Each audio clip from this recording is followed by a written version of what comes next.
अस्सलाम वालेकुम नाज़रीन, मैं सैयद आमिर हनीफ़, आप देख रहे हैं गवाह न्यूज़।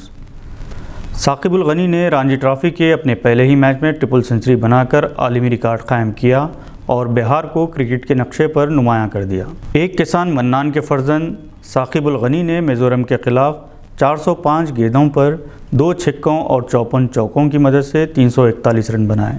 साकिब अल गनी ने मध्य प्रदेश के अजय रोहिरा का रिकॉर्ड तोड़ा, जिन्होंने दिसंबर 2018 में हैदराबाद के ख़िलाफ़ इंदौर में 267 नॉट आउट रन बनाकर कायम किया था। 2 सितंबर 1999 को मोतिहारी बिहार में पैदा होने वाले साकिब अल गनी 4 भाइयों में दूसरे नंबर पर हैं। 7 अक्टूबर 2019 को इन्होंने विजय हज़ारे ट्रॉफ़ी टूर्नामेंट में हिस्सा लिया। जनवरी 2021 में T20 कैरियर की शुरुआत की। 2021 में मुश्ताक अली ट्रॉफ़ी खेली और 17 फरवरी 2022 को रणजी ट्रॉफ़ी करियर का आगाज़ ट्रिपल सेंचुरी से किया। साकिब अल गनी को फर्स्ट क्लास क्रिकेट तक पहुंचाने का क्रेडिट साबिक़ विकेट कीपर अजय रात्रा को जाता है, जिन्होंने CK नायडू ट्रॉफ़ी टूर्नामेंट के दौरान साकिब अल गनी की सलाहियतों को परखा था। अजय रात्रा अंडर 23 के कोच थे, अब आसाम रणजी ट्रॉफ़ी टीम के कोच हैं। साकिब अल गनी ने अंडर 23 के 19 और 20 सीज़न में एक डबल सेंचुरी 221 के बशमूल 2 सेंचुरियों की मदद से 57.08 की औसत से 685 रन बनाए थे। साकिब अल गनी ने 2019-20 के CK नायडू सीज़न में 654 रन बनाए थे और अंडर 23 में 458 रन बनाए। साकिब अल गनी के वालिद ने इन्हें क्रिकेट खेलने से मना कर दिया था, मगर बड़े भाई फैसल गनी ने, जो खुद भी फर्स्ट क्लास क्रिकेटर हैं, अपने भाई को कोचिंग पर खुसूसी दिलचस्पी ली। इस साल साकिब अल गनी को IPL के ट्रैक्स के लिए बुलाया गया था, मगर इनका नाम ऑक्शन लिस्ट में नहीं था। इसके बावजूद फैसल गनी को खुशी है। वहां से वापस आने के बाद इन्होंने अपनी बैटिंग से मुताल्लिक़ वीडियो गौर से देखने लगे और वीडियो एनालिसिस की मदद से अपनी कमज़ोरियों का जायज़ा लेना शुरू किया। साकिब अल गनी के कारनामे पर पूरा बिहार खुश है। अफसोस इस बात का है कि बिहार में क्रिकेट का मुस्तकबिल नज़र नहीं आता। इसलिए फैसल गनी ने अपने भाई को रांची भेज दिया है ताकि वो झारखंड के लिए खेल सके। देखना यह है कि साकिब अल गनी का फॉर्म कब तक बरकरार रहता है और इसमें किस हद तक मज़ीद बेहतरी ला सकते हैं। IPL में पाकिस्तानी खिलाड़ियों पर पाबंदी है, जिसके बाद रमीज़ राजा और वसीम अकरम की कोशिशों से पाकिस्तानी क्रिकेट बोर्ड ने 2015 में पाकिस्तान सुपर लीग का आगाज़ किया, जिसमें गैर मुल्की खिलाड़ी भी शामिल हैं। 2022 में PSL का 7वां सीज़न है। 27 जनवरी से इसकी शुरुआत हुई। 27 फरवरी को फाइनल होगा।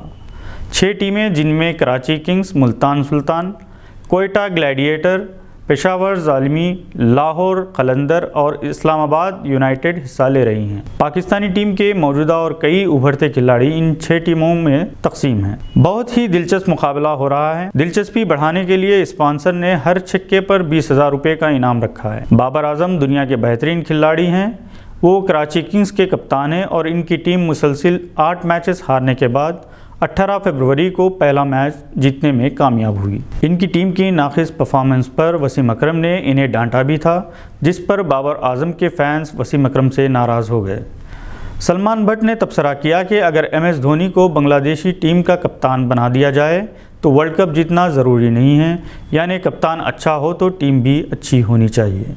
18 फरवरी को दिलचस्प मैच के दौरान तमाशाइयों और लाइव टेलीकास्ट करने वाले कैमरामैन की तवज्जो उस पाकिस्तानी क्रिकेट फ़ैन की तरफ गई जिसने विराट कोहली का पोस्टर उठा रखा था और इस पर बहुत ही दिल को छू लेने वाला पैगाम लिखा था कि मैं चाहता हूं कि आपको पाकिस्तान में सेंचुरी बनाता देखूं, जिसका मतलब यही है कि वो पाकिस्तान में हिंदुस्तानी टीम को देखना चाहता है। हिंदुस्तानी अवाम भी चाहते हैं कि दोनों ममालिक के दरमियान क्रिकेट के ताल्लुकात बहाल हो। PSL में पाकिस्तान अंडर 19 के कई खिलाड़ी शामिल हैं।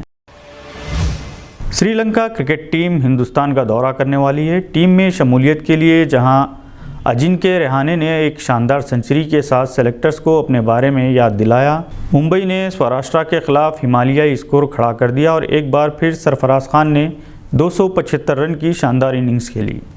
सरफराज खान बेहतरीन फॉर्म में हैं, इन पर भी सेलेक्टर्स की नज़र होनी चाहिए। सरफराज खान ने 30 चौके और 7 छक्के लगाए। इन्होंने रहाना के साथ चौथी विकेट्स के लिए 252 रन बनाए।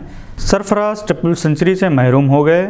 2019 से वो बेहतरीन फॉर्म में हैं, जब इन्होंने 6 मैचेस में 154 की औसत से 928 रन बनाए थे। दूसरी तरफ under 19 world cup champion team के कप्तान यश ढुल ने भी अपना पहला रणजी ट्रॉफी मैच खेलते हुए सेंचुरी बनाई। इसी मैच में तमिलनाडु की जानिब से शाहरुख खान और बाबा इंद्रजीत ने भी सेंचुरियां बनाई, जबकि शाहरुख खान 6 रन से डबल सेंचुरी बनाने में महरूम रह गए। वो 194 रन के स्कोर पर आउट हो गए।